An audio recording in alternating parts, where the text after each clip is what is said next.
I'm here with someone very, very special, 3-time Grammy nominated producer, songwriter, and singer James Worthy. The Raydar Report.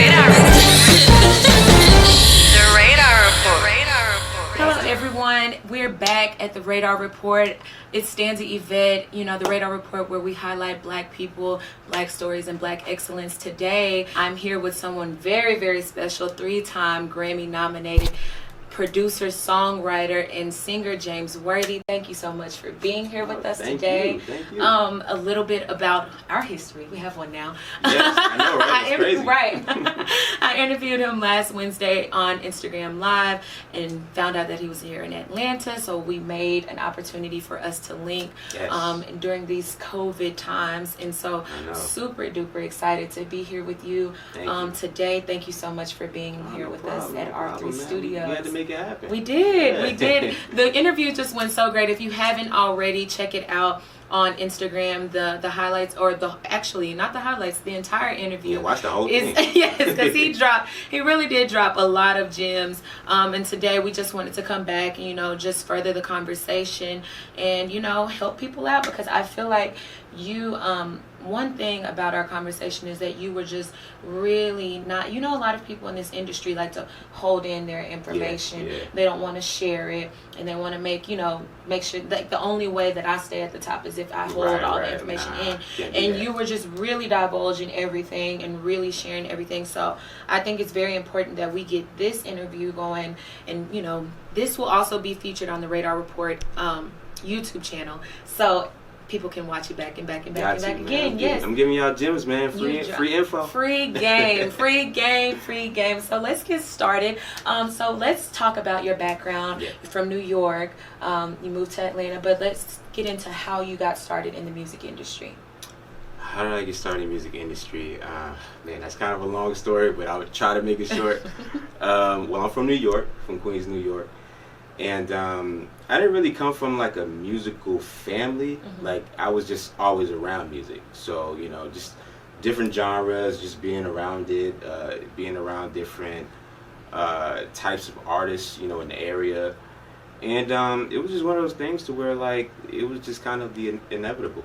Like, I knew some way, somehow I was going to get involved because I was always around it, but just didn't know how I was going to do it. So my dad, he played a lot of, percussion instruments and, just kind of had that ear. So I took little pieces of stuff like that and, just started really diving into musicians, like, reading credits on the albums and actually reading the lyrics to songs and figuring out how song structure goes and, how to actually make a song. And that's kind of how it started.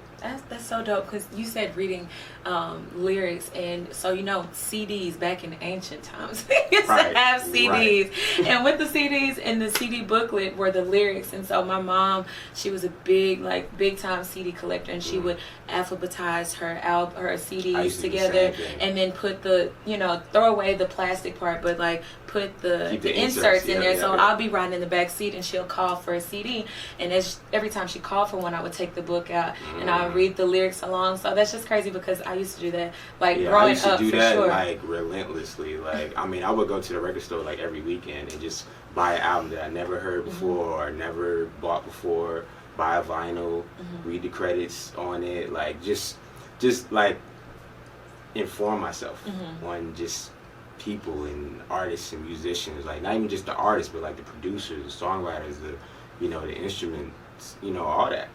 It's Absolutely. important. It definitely is, and that's really interesting to hear, like, how you got started in the industry. But so you jumped off the ship. This your first performance. What pushed you? How did we get there? What was your first like major thing? Was it with the songwriting? Was it producing, or was it singing? Well, it started off as songwriting. Okay. So songwriting was the first thing. Being that, I was reading, actually sheet music first, which a lot of people don't know that. But sheet music, of course, lyrics, of course, credits, all this stuff to, get my mind going, right? So after I just kind of got better at song structure and melody and arrangements and stuff like that, then I'm like, okay, now I need music. I need music to go behind these words, and that's how I got into the production side of stuff, and learning about software, hardware gear, analog gear, the techie side, and that's just how it kind of started forming full songs. And once I did that, just producing for local people, and then sending my stuff out here and there, and submitting here, submitting there, and it just kept going from there. That's crazy. And for people listening, I don't know if y'all are understanding, like, he is studying from like it's so foundational, everything you've said. From the bottom. Literally from the bottom. You're talking about reading sheet music and studying all these different things, and I think that makes you so great, because a lot of people don't take that time to do that. Everybody kind of jumps into it. Like now with Instagram being so accessible, and you can just upload on TuneCore or Apple Music. You can just upload music now, and it's just easy, but they don't take time to really figure out the basis of melodies and everything else. Like, you really took the time out to actually learn the music, like learn the foundational parts of music, and then develop that into a career, and it's blossomed into what it is. And I mean, it would be crazy to say that it didn't have something to do with that. That just came for me from being a music lover. Right. Like, if I really didn't love music and wanted to be in it, it probably wouldn't happen that way. Absolutely. I would probably be like, I'll try it out and whatever. It's like a hobby or whatever. But nah, like, this is something that I really, really wanted to do.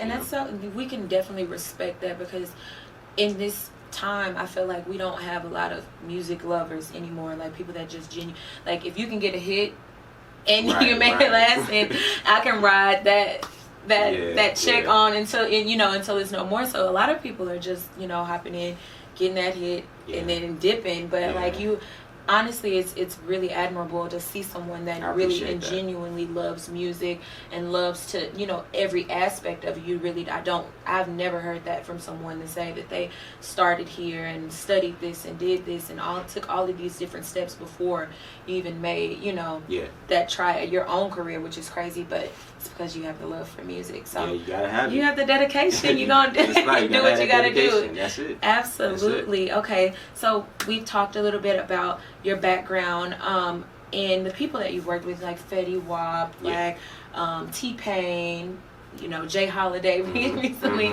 and Travis Scott. Tell me about those experiences with working with these people. Man, all of them different, like all different. I mean, of course, they're all talented, creative. Jay Holiday, for once, really, really cool guy. We've known each other for quite some years. And basically, it was just a thing where we lost touch for a while, and we always ran in similar circles and knew the same people. So I always thought about it was just the inevitable as well. Right. Like, we're going to cross paths again one way or another. And that's exactly what happened. Like, I just hit him, and I was like, hey, man, why don't we do a record together? We talked about it before. We never made it happen. So, this is probably the chance to do it. And he was down for it, and it was just real easy. Right. And same with a lot of other artists. Like, it was easy. It was positive energy in the room, or as the situation was, and we just created some stuff. It was real simple. That's dope. Yeah. So Goldmine, you told us you've been sitting on it for 3 years. Yeah. 3 years in the making, and that's just for me. I'm very I want to be satisfied instantly. So I don't know if I have the heart for artistry because I wouldn't be able to just sit on something for 3 years. Yeah. I'd be wanting to put it out instantly, especially if I thought it was hot. But how did you know that was a song for Jay Holiday? Honestly, I remember I was going through my my catalog months ago, and I just ran across it. I totally had forgot about that song, and I'm like, man, this is a great song. So I felt like I needed somebody else on it.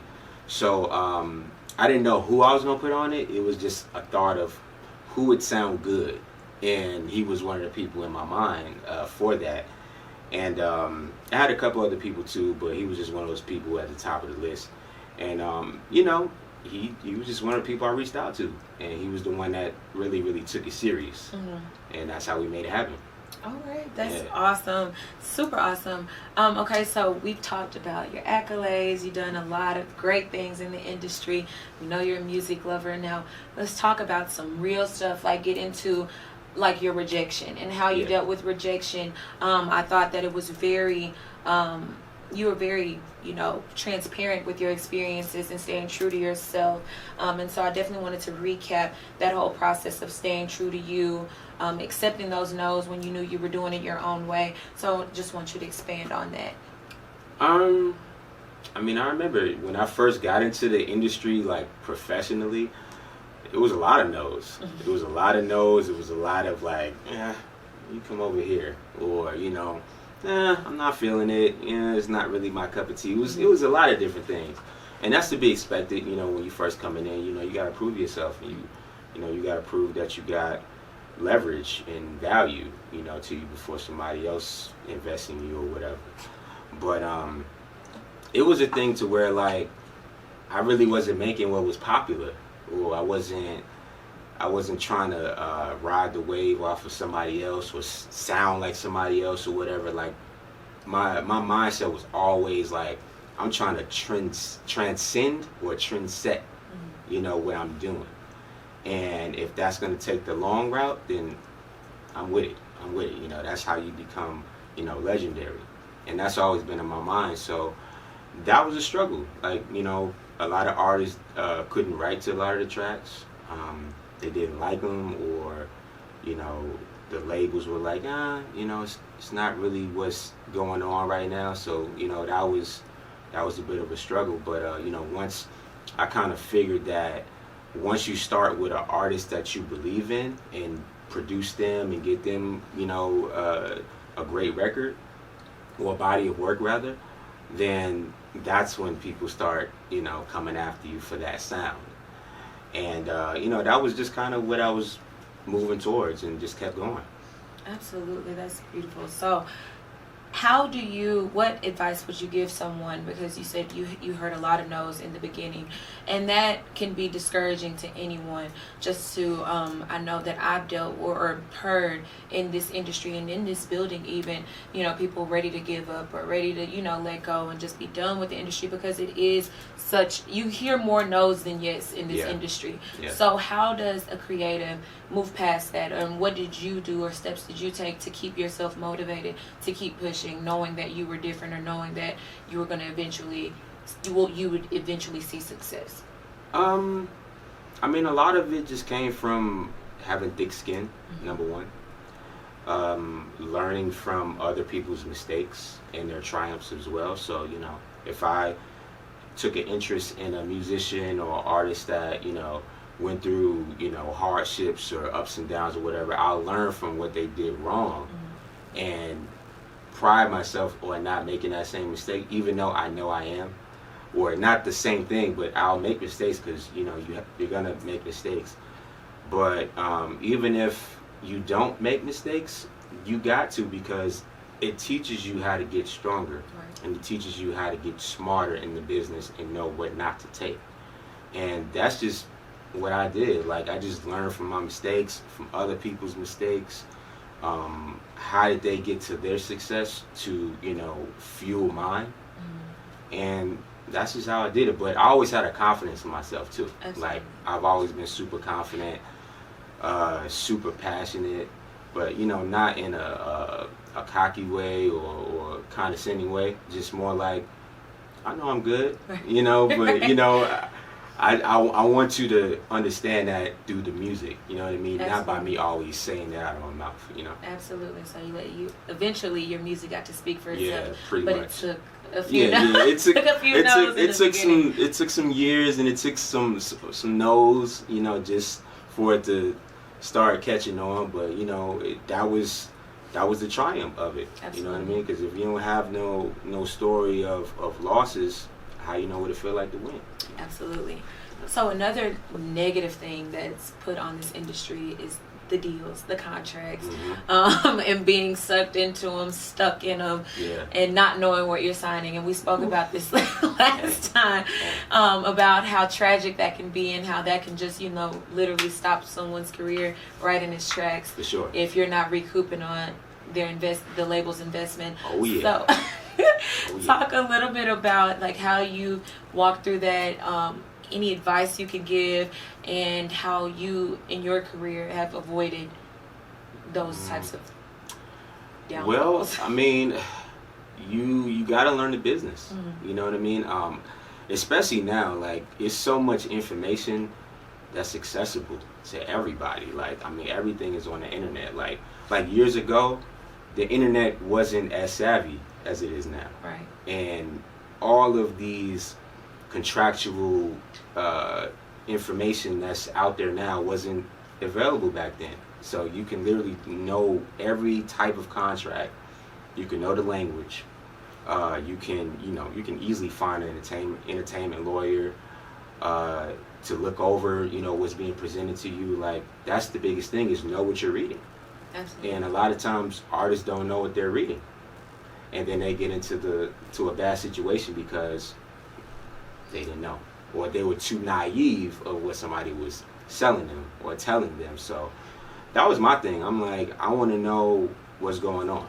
I want to know what I'm signing. I want to know what I'm reading. I want to know the situations that I'm getting into, so it doesn't hurt me in the long run. Mm-hmm. But even still, like, I've made my share of bad experiences years ago with contracts, being signed to companies that didn't have my best interests, or signing things that didn't represent my brand the right way, or taking money out of my pocket that I didn't even know was getting taken out of, so Absolutely. just you get smarter, Absolutely, with trials and tribulations. Yeah, trials and tribulations. But those are some of the scariest, because those are some of the most concrete, Yeah. especially if the contract is sound. I always tell people when they ask, like, you ask as many questions as you want. Yeah, They always feel like awkward. They don't feel like it's it's treated as an open forum. Ask any questions you have. Yeah. Allow people, and I always tell them to allow, if they're sitting in front of a label, ask them to be able to take it home with you, and let your lawyer, Exactly. not their lawyer, Not their because lawyer. their lawyer works for them, so they're Right, gonna right. spin the contract to sound like it's good for you, when Exactly. really it's good for the label. And allow your lawyer to read it over at least 48 hours. Give me Yeah. 48, at least 48. I say 72, but if they don't want to give you 72, at least 48 Right. hours. And if they say no, you can't take it, run. Like Yeah. that is a big red flag. And you gotta They won't understand, let you like, take what your works for contract you. away. Right. Like, what type of contract do you want? Right. Or what type of situation do you want? Like, because not every situation is beneficial for an artist. Absolutely. They could be giving you a contract that's saying, hey, we're going to own all your masters. We're going to sign you for a 5-album deal. And you like, how the hell am I going to turn in 5 albums? Exactly. I don't own anything. That's crazy. That's ridiculous. Yeah. But I've seen it happen. You just, and more times than not, like literally, I see this all the time, where people are in such, and then I read over contracts and I'm like, why would they sign this? But most people don't know. They see that advancement number, and then Yeah. they're like, oh yeah, like I'm gonna Even sign the regardless. advance, like, Yeah. they don't even understand the science behind advances. Like, in Exactly. advances alone, basically, It's a big loan. it's a big huge loan. They're expecting that money back. Yeah, so, and especially in a time now, records aren't selling like that right Mhm, now. mhm. You can't tour. You can't, put merchandise out for display. You're using the internet, Absolutely. to your advantage, and it could be a good thing or a bad thing. Absolutely. You know what I mean? Because the bad thing, because even I fell victim to it, is I could use the internet, but it's nothing like being in front of somebody, Right. and making that moment with them, Right. for them to really, really be a fan, Absolutely. right? Versus, okay, you're on the internet and you got content, and you got music out, and people are streaming your music, but you never met them before, or they never seen you live, or they never seen you in person, so it's just different. Right. So it really all depends on how you want to play the game, because it's really all playing It's the game. okay. Yeah. But you got to be smart about it. So how, you said, you mentioned during these times, we're in the hell period of COVID, this never ending, like, I don't know, like, where are we doing? Where are we going? How are you adapting to COVID? How have you changed your business structure? And I know we spoke about you preparing for a live stream performance, but how has it affected you and your creative process thus far? You know, to be honest, it really hasn't been that bad for me. Honestly, I know when I say that to people, they're like, huh, what? Like, I wish. I mean, it's for me personally, it just gave me a lot more creativity, and it gave me a lot more time to be creative. So if you really think about it, like, you know, an artist like me who's used to being on the road and traveling a lot and here, there, doing this, doing that, I may not have the open window enough to, like, be locked in the studio 24/7 and being able to write, you know, at my own will, or record at my own will, and you know, just be in my confined space, you know. So that's really, really helped me.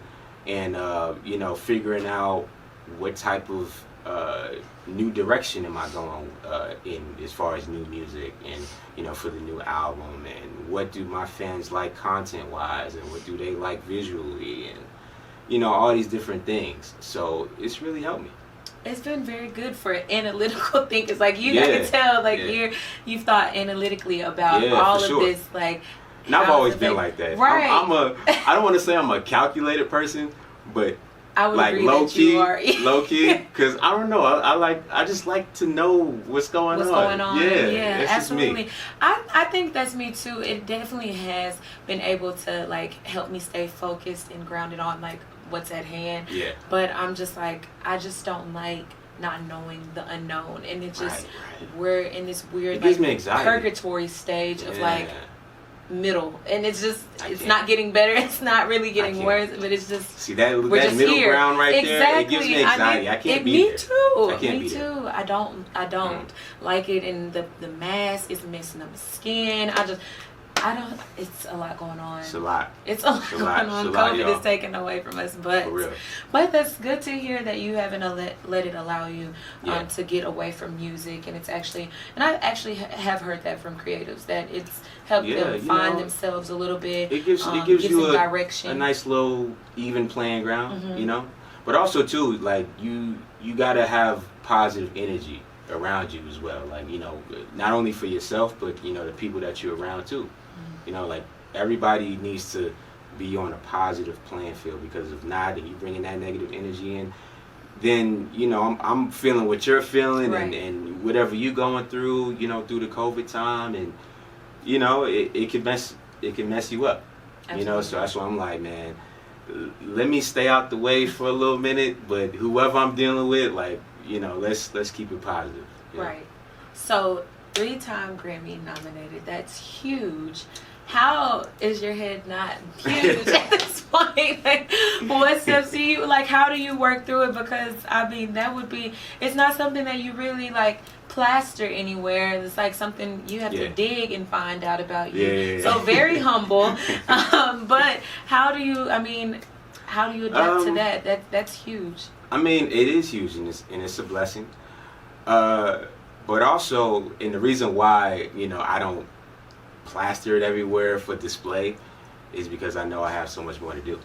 Okay. And even though it's great accomplishments, I know that we trying to get that win. The win. Right? You want the Grammy. We trying to get that win.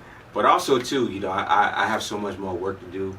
I have so much more things to prove.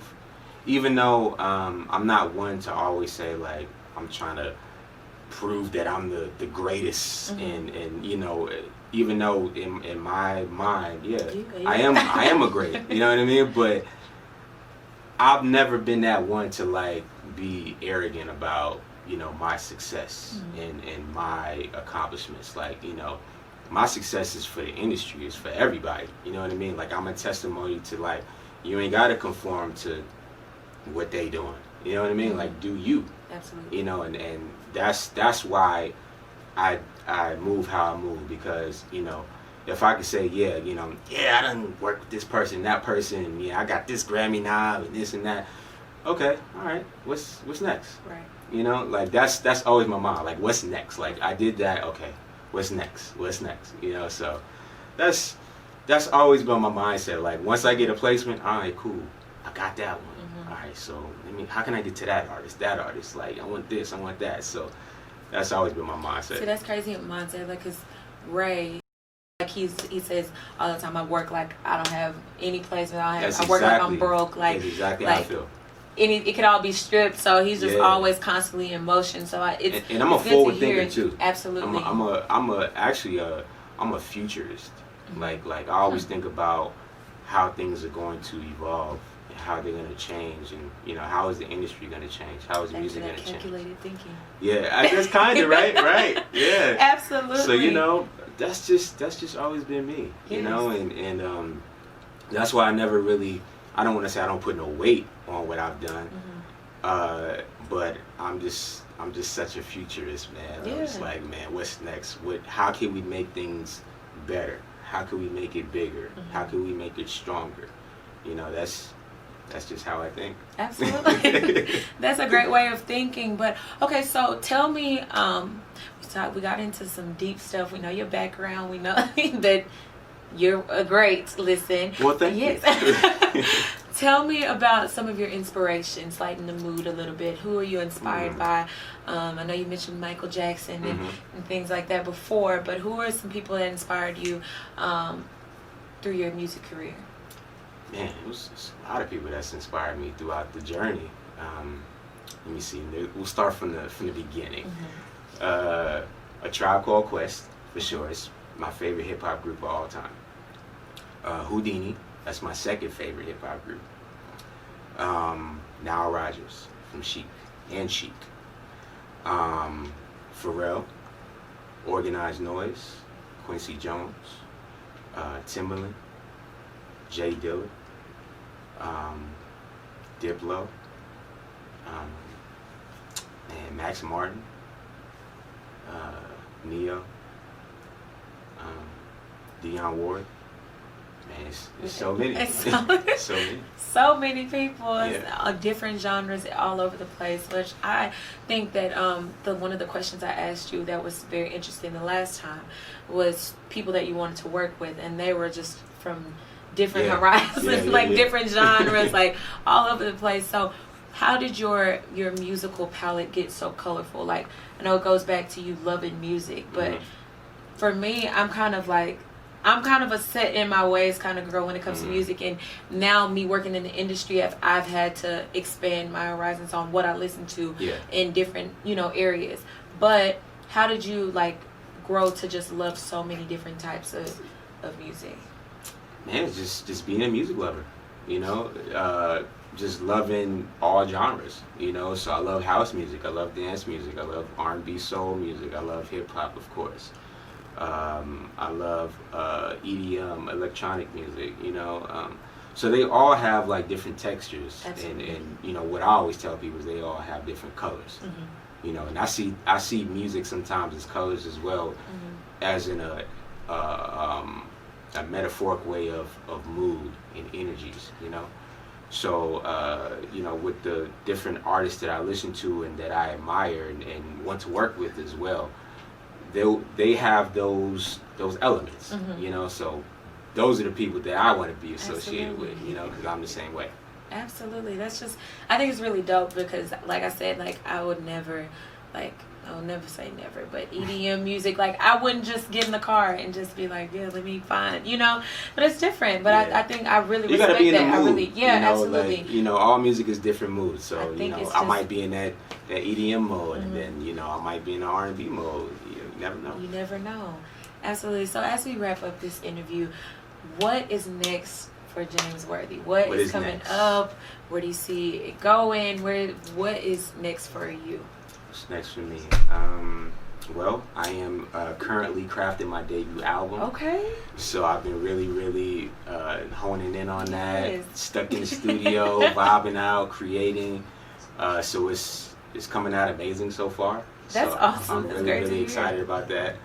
So yeah, working on the album. I have a new live stream show that I'm doing soon for the fans. So I'll be performing some older records and some new records that I'm working on for the album. So you guys will get, you know, a sneak peek of what the album is gonna sound like. So you know, just a little something. Absolutely. So I'm excited about that, and just waiting for this COVID mess to open up so we can start getting on the road again. Yeah, you were telling me how you got all these dates you were on tour and got canceled, but hopefully, fingers crossed, 2021 we'll be able to see James Worthy on the stage. I hope so, man. Please. And I'm working on some television and film projects too. Yeah, okay. So you know, just on, getting sing some of that get some of that film licensing money, you know, get some of that. Yes. And you know, getting back on the TV screen too. So absolutely excited about that. Oh, in front of the camera. Oh yeah. In front of the camera. Oh, yeah. Okay. I've dibble and dabbled before in that realm, so I'm like, absolutely. All right, yeah, I'm gonna get back on it. So we have a lot coming up for James Worthy. Yeah. There's a lot to look forward to.